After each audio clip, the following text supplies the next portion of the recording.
नमस्कार दोस्तों, मैं आप सब लोगों को एक अवसानी माता का गीत सुनाने जा रही हूँ जो है गारी तर्ज पे।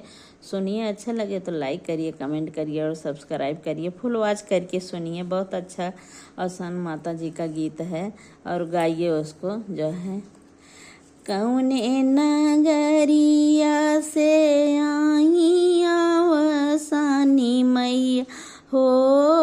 कौने नगरिया से आई अवसानी मैया हो, कौने नगरिया का जाई पाऊँ घूंघूर बज लाया रे, कौने नगरिया का जाई पाऊँ घूंघूर बजेला, अपनी नगरिया से आई अवसानी मैया हो, अपनी नगरिया से आई अवसानी मैया हो,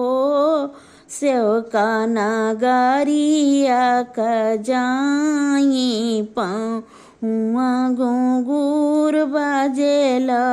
यरे सेवका नगरिया का जाई पाऊँ घूंघूर बजेला।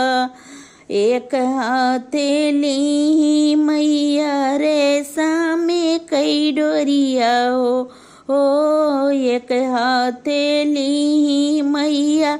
रेशम कई डोरिया, रे दूजे हाथे चुनरी सरकाई पाऊँ घूंघूर बजेला, रे दूजे हाथे चुनर सरकाई पाऊँ घूंघूर बजेला। दानी दानी भैले मोराया गाना दुअरिया हो, धनी दानी भैल मोराया गाना दुअरिया, यरे माई मोर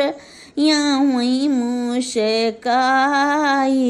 पाऊँ घूंघूर बजेला,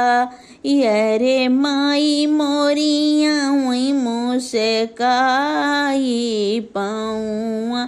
घूंघूर बजेला। आओ ना बैठो माई मोरी बीचे महलिया हो,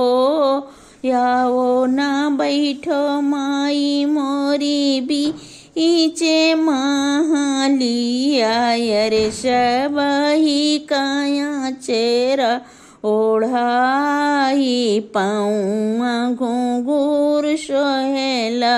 यरे सबही काया चेरा ओढ़ाई पाऊँ घूंघूर सोहेला,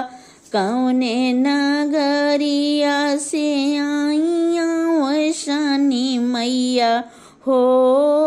कौने नगरिया से आई अवसानी मैया हो, ओ यरे कौने नगरिया का जाई पाऊँ घूंघूर बजेला, यरे कौने नगरिया का जाई पाऊँ घूंघूर बजेला, यरे कौने नगरिया का जाई पाऊँ घूंघूर बजेला।